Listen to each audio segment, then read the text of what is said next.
हाँ, गणित कक्षा 10 अध्याय 12 प्रश्नावली 12.3। तो इसका 5वां सवाल बता रहा हूँ मैं।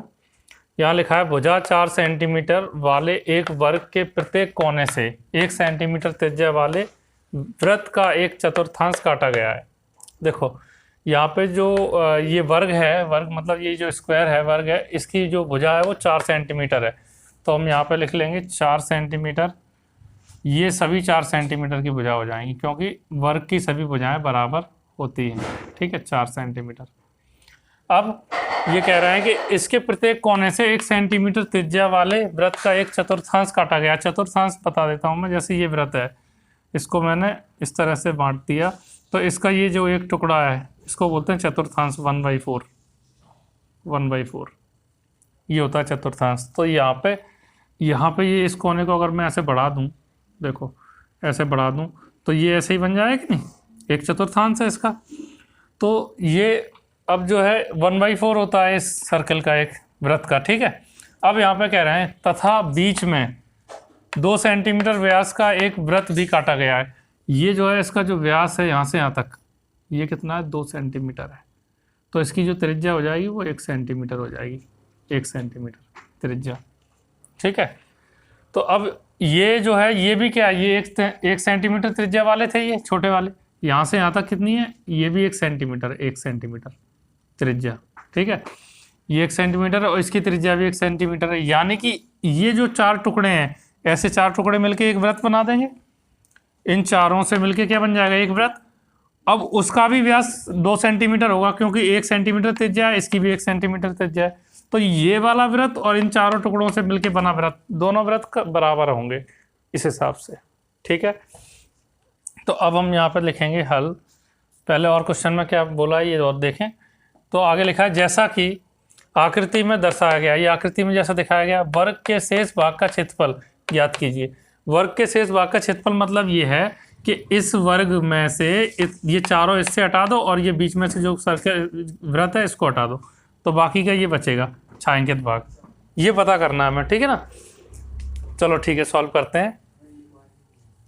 तो हम लिखेंगे, तो सीधे सीधे लिखेंगे। देखो चित्र में हमने सब बता ही दिया है कैसे क्या है, चित्र से सीधे लिख देंगे हम। यहाँ पे छायांकित या शेष भाग का क्षेत्रफल, छायांकित, छायांकित का मतलब क्या है, शेष भाग, जो शेष भाग है। ठीक है, शेष भाग का क्षेत्रफल, क्षेत्रफल। तो इसके क्षेत्रफल के लिए क्या करना है, इस पूरे के क्षेत्रफल में से यानी कि वर्ग का क्षेत्रफल, वर्ग का क्षेत्रफल माइनस, उसमें से माइनस क्या करेंगे, देखो ये चारों कोने अभी मैंने बताया था मिलके एक वृत्त बनाएंगे, एक वृत्त ही रहा, तो 2 का गुणा कर देंगे और वृत्त का क्षेत्रफल लिख देंगे। ऐसा हम क्यों कर रहे हैं, ऐसा हम इसलिए कर रहे हैं कि एक वृत्त ये और इन चारों कोनों से मिलकर एक वृत्त, 2 वृत्त हो गए और दोनों वृत्त की त्रिज्या समान है, तो 2 का गुणा कर दिया गुणा वृत्त का क्षेत्रफल। तो इस पूरे में से इसका और इन चारों कोनों का क्षेत्रफल घट जाएगा, तो ये बचेगा छायांकित भाग। तो वर्ग का क्षेत्रफल, वर्ग कितना है, देखो भुजा कितनी है, वर्ग का क्षेत्रफल का जो सूत्र होता है वो होता है भुजा गुणा भुजा। भुजा 4 सेंटीमीटर है, तो 4 गुणा 4।